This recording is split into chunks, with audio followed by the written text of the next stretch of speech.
Mesdames, Messieurs, bonsoir. Une question pour ouvrir ce journal. Quel rôle la religion doit-elle jouer dans la société? Les membres du Conseil pontifical pour le dialogue interreligieux discutent de cette question. Ils sont réunis en assemblée plénière pour le 50e anniversaire du Concile Vatican II.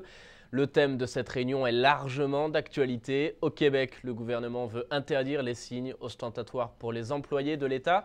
En France, une charte de la laïcité a été affichée dans les écoles publiques. Certains cherchent donc à rendre la religion invisible dans nos sociétés. Et pourtant, elle peut jouer un rôle positif. C'est ce que nous explique le cardinal Torrent, président du Conseil pontifical pour le dialogue interreligieux. Il est interrogé par Radio Vatican.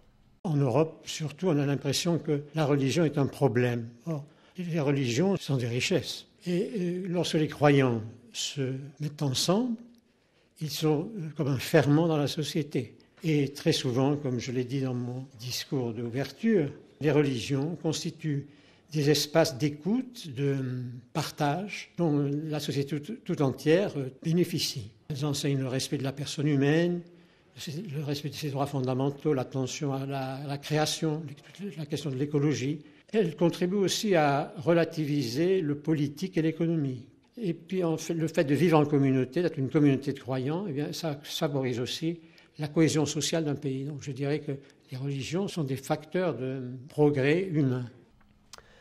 La douleur des innocents, la mort des enfants, la vision religieuse et athée de la mort, des questions qui étaient au cœur de la catéchèse du pape ce matin. Lors de l'audience générale, le Saint-Père a donc poursuivi sa catéchèse sur le credo.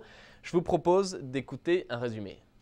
Chers frères et sœurs, dans la foi, nous affirmons que notre mort est une mort dans le Christ. Lorsque l'on vit comme si Dieu n'existait pas, ou seulement pour les choses de la terre, sans croire en un horizon au-delà de la vie présente, alors la mort est la fin de tout et devient une menace. Mais un instinct puissant en nous et un désir d'infini attestent que la vie ne finit pas avec la mort. Cette soif de vie a sa réponse réelle et fiable dans la résurrection de Jésus-Christ, qui éclaire le mystère de notre mort. Vivre unis à Jésus, fidèles à sa volonté, attentifs à notre prochain, nous prépare à bien mourir. Celui qui pratique la miséricorde ne craint pas la mort, il en est victorieux dans l'amour du Christ.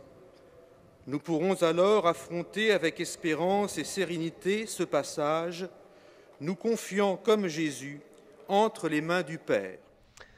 Direction maintenant le Venezuela, où les œuvres pontificales missionnaires sont rassemblées pour leur 4e congrès sur l'Amérique. Amérique, partage ta foi, voilà le slogan de cette rencontre internationale. Elle réunit près de 3000 participants de 24 pays et parmi eux le cardinal Filoni, préfet de la Congrégation pour l'évangélisation des peuples.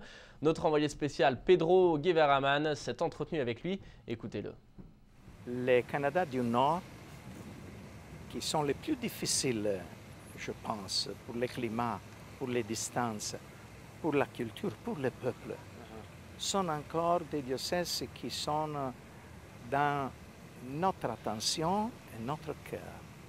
Et quelquefois, on pense que le Canada, c'est tous les mêmes, non? C'est-à-dire, c'est les pays où l'évangile est déjà arrivé, que les églises sont déjà bien enracinées sur le...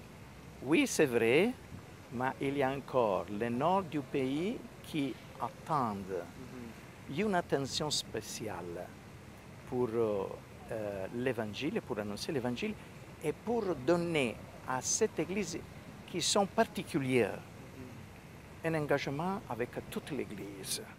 Et avant de nous quitter, je vous rappelle que le concert de Noël organisé par Ciel et Lumière aura lieu le mardi 3 décembre. Il se tiendra au Conservatoire Royal de Toronto. Vous pouvez acheter les billets sur notre site internet. Voilà, c'est la fin de cette édition. Merci de l'avoir suivi. Je vous souhaite une très belle soirée. À demain.